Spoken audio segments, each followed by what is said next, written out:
Olá, meus queridos irmãos, a paz do Senhor Jesus Cristo, o grande amor de Deus, a graça do nosso Senhor Jesus, a comunhão e as consolações do Espírito Santo esteja com cada um de vocês, meus irmãos.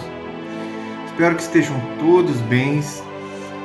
Estou aqui, meus irmãos, mais um dia para meditar na palavra de Deus junto com você, com mais um vídeo da nossa Escola Bíblica Dominical. A gente está finalizando aí o terceiro trimestre de 2025, falando a respeito da primeira igreja, a igreja lá de Jerusalém, fundada por Jesus Cristo e os apóstolos. Hoje a gente vai para a lição de número 9, que é uma igreja que se arrisca, pessoal. Essa revistinha da Escola Dominical, Lições Bíblicas. E o que seria isso, meus irmãos? O que nós vamos meditar hoje? O que é uma igreja que se arrisca? Bem estudamos e bem sabemos que a igreja é você e eu, todos nós que aceitamos a Jesus Cristo como o único Salvador da nossa alma, a nossa única esperança de uma vida eterna. E Jesus, ele deu uma ordem para todos ir por todo mundo pregar o Evangelho a toda criatura. Aquele que crer e for batizado será salvo. O que não crer já está condenado.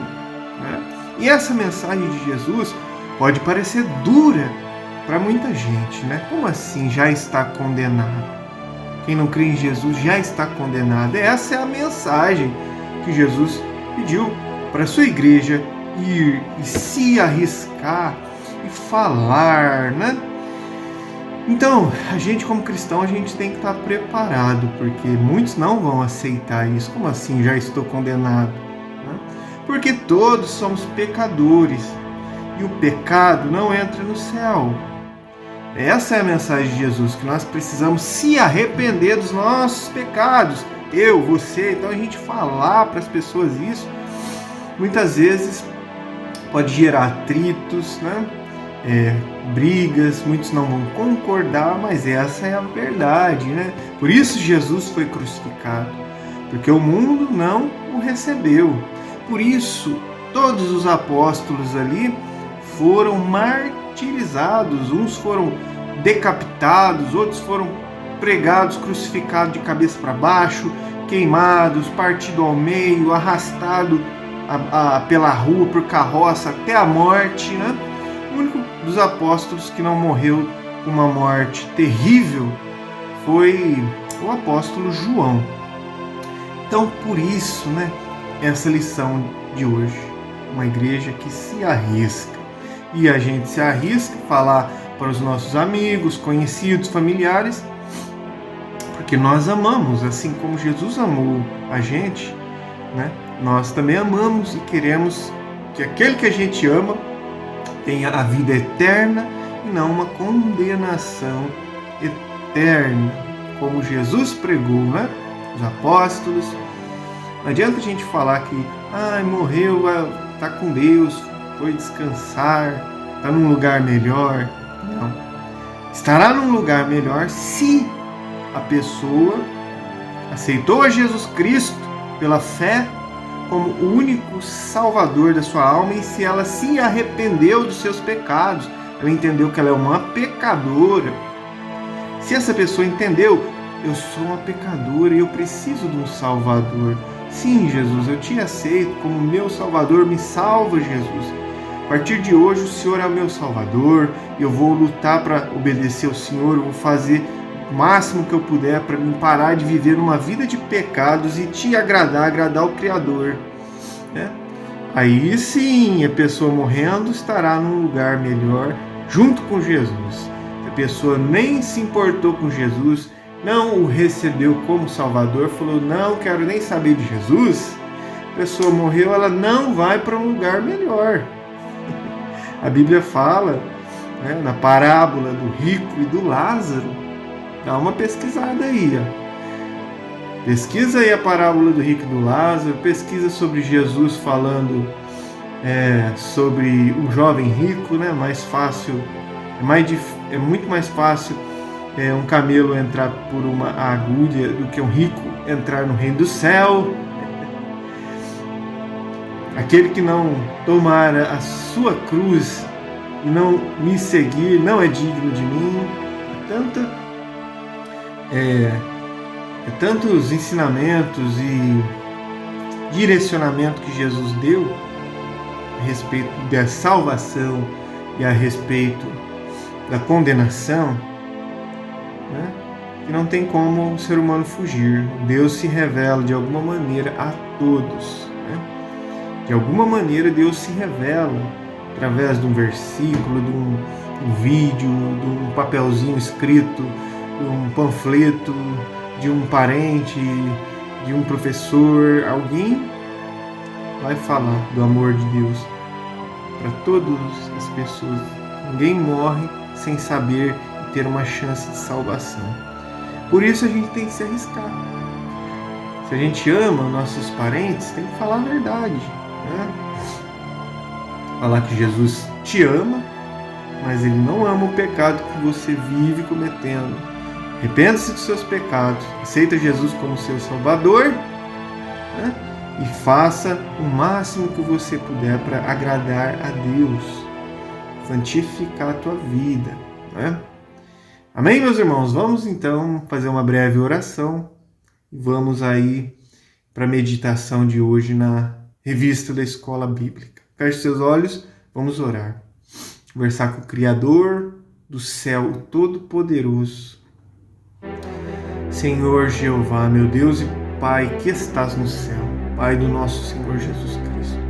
Senhor, mais uma vez, Senhor, estamos aqui nos colocando diante da Tua presença, cônscios, sabendo da nossa pequenez, que somos falhos pecadores, Pai. Em nome de Jesus, Senhor, perdoa os nossos pecados, meus pecados.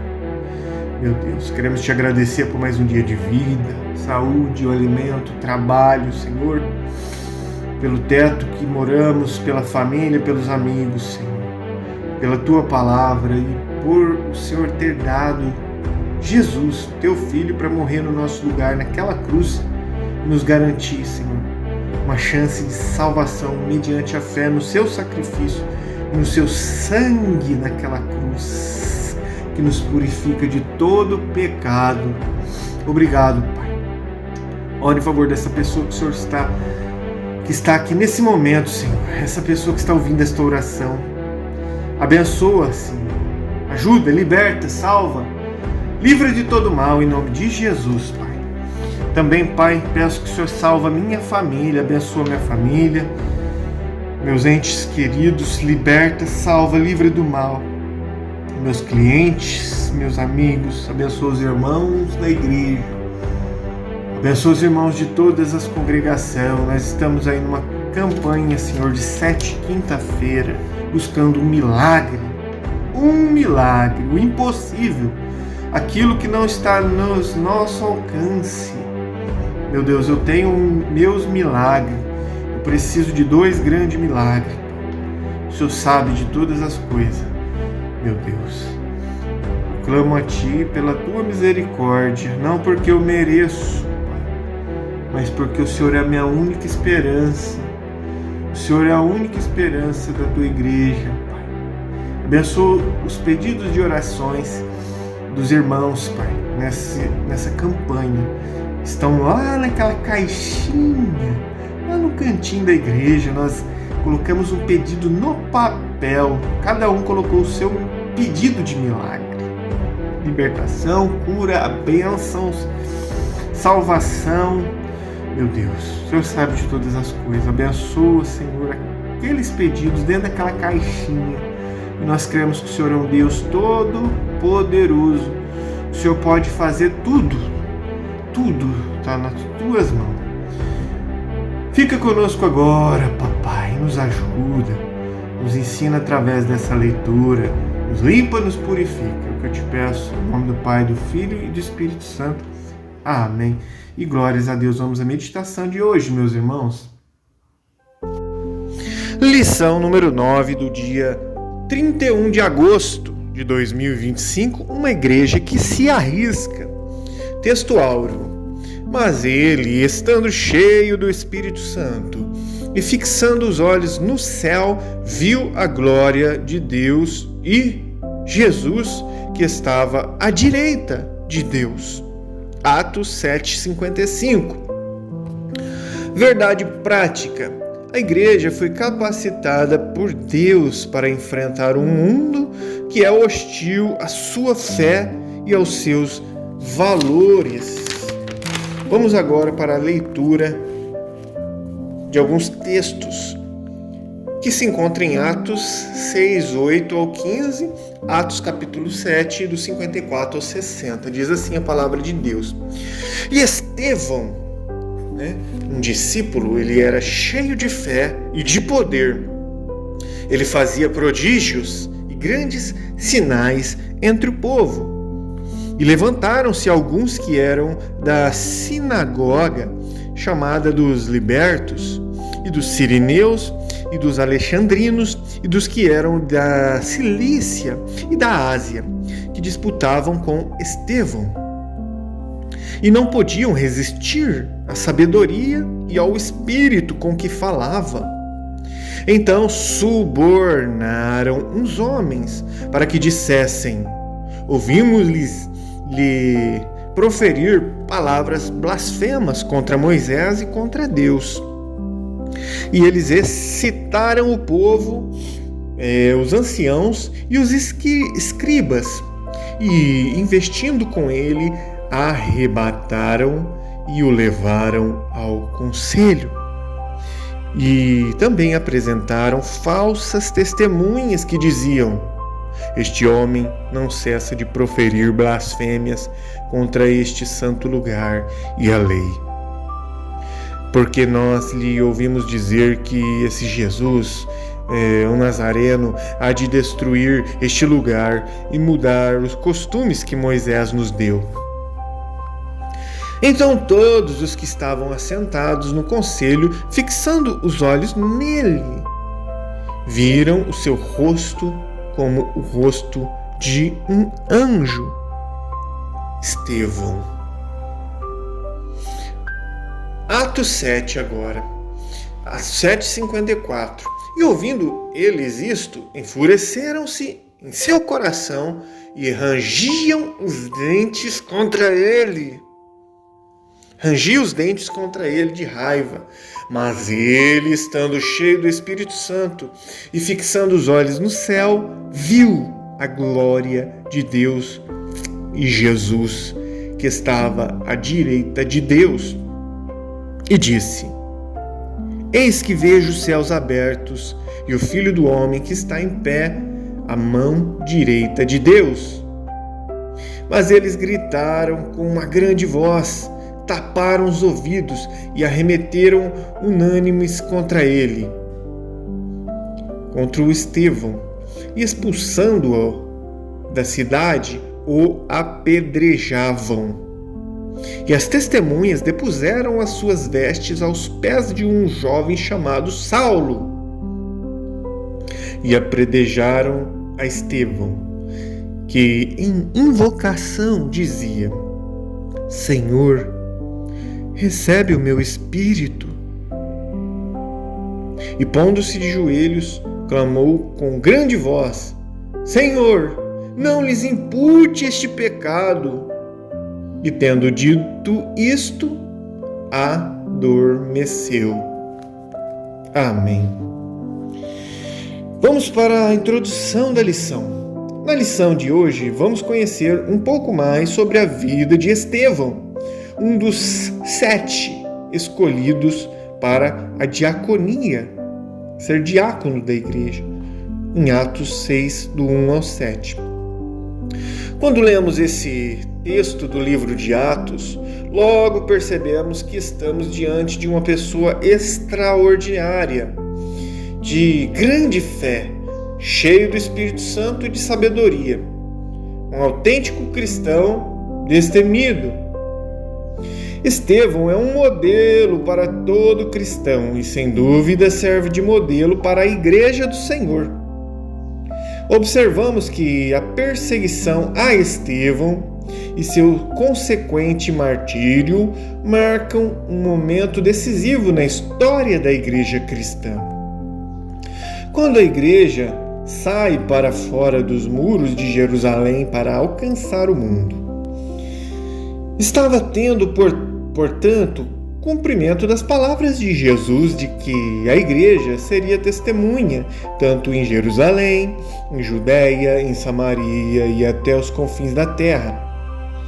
Atos 8:1 marca o início daquilo que foi anunciado em Atos 1:8. Vamos agora para o primeiro grande ponto da lição. O primeiro grande ponto é Estevão e a igreja que tem sua fé contestada. Subponto 1. Aprendendo com Estevão. Com Estevão, em Atos 6 e 7, aprendemos que a fé cristã sempre será questionada.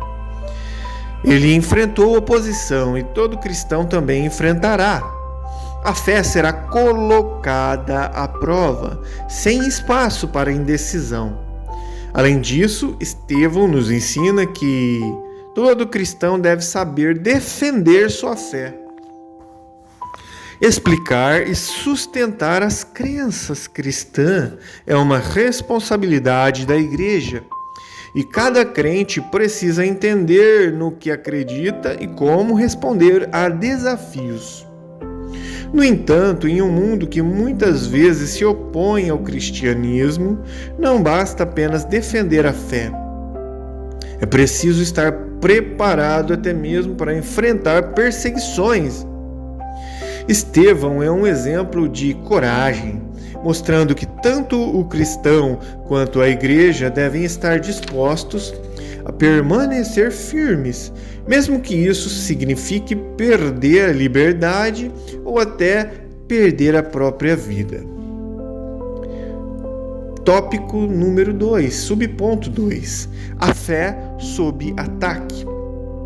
Lucas nos conta que, em um momento do ministério de Estevão, um grupo de judeus que vivia fora de Israel, chamado de judeus helenitas, se levantou contra ele. Esses judeus faziam parte da diáspora, ou seja, eram pessoas que tinham se espalhado por outras regiões fora do território de Israel. Eles não concordaram com o que Estevão estava ensinando e começaram a se opor ao seu trabalho. Atos 6:9. Esse levante aconteceu logo após Estevão fazer prodígios e grandes sinais entre o povo, em Atos 6:8. É interessante observar que o verbo grego usado aqui, anisteme, com o sentido de levantar, é o mesmo verbo usado por Marcos quando disse que houve testemunhas falsas que se levantaram para acusar Jesus, em Marcos 14:57. Anteriormente, Jesus Cristo já fora atacado no seu ministério terreno. Agora o ciclo se repetia com seus seguidores. A fé cristã será alvo, sempre será alvo e objeto de ataque. Se a igreja é verdadeiramente cristã, sempre haverá em algum lugar um levante. Neste episódio, o levante fora motivado por conta da inveja que os religiosos sentiram ao verem suas sinagogas esvaziadas por motivo das pessoas se renderem a um evangelho de poder. Uma igreja bíblica sempre estará sob ataque e terá a sua fé contestada. Vamos agora para o terceiro subponto, a disputa com Estevão. Uma outra palavra usada neste texto merece a nossa atenção. É o vocábulo suzeteo, traduzido aqui como disputavam.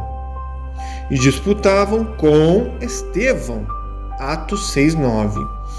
Os léxicos ou dicionários de grego-português observam que este termo era frequentemente usado no contexto de discussões religiosas ou discussões filosóficas. onde diferentes pontos de vista estavam sendo examinados ou desafiados. Era uma forma de debater ideias e impor aos outros a sua forma de enxergar as coisas. Em outras palavras, os judeus helenitas não estavam simplesmente discutindo com Estevão, isso é, batendo boca, mas eles estavam procurando a todo custo sobrepor a sua cosmovisão através de uma narrativa bem construída. Vamos agora para o quarto subponto, a falsa narrativa. A igreja sempre teve de lidar e combater as falsas narrativas. Nos dias de Jesus, ele foi acusado de enganar o povo. João 7,12. Quando ele ressuscitou, criaram a narrativa de que seu corpo havia sido roubado pelos discípulos. Mateus 28,13. O apóstolo Paulo foi acusado de pregar contra os decretos de César. Atos 17,7. E pelo fato de pregar a respeito de Jesus e da ressurreição, o acusaram de pregar deuses com D minúsculo, deuses estranhos. Atos 17,18. Hoje não é diferente. A igreja luta em várias frentes com falsas narrativas que a todo custo querem minar o seu testemunho e desacreditá-la. Você pode reconhecer algumas destas narrativas? Vamos agora para o segundo grande ponto da lição, que é Estevão e a igreja que defende sua fé. Tópico número 1. Deus na história do seu povo. Estevão é conhecido como o primeiro defensor da fé cristã e o primeiro mártir da igreja, o primeiro que morreu em favor da igreja. Ele faz uma defesa apaixonada da sua fé, usando a própria história do povo de Israel como base.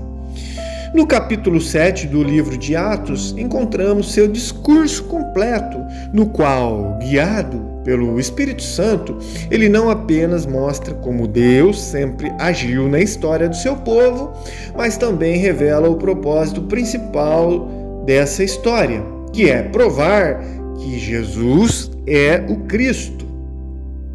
Durante a sua fala, Estevão menciona grandes nomes como Abraão, José e Moisés, destacando que todos eles vieram na esperança da vinda do Messias, que, mesmo sendo tão esperado, o Messias acabou rejeitado.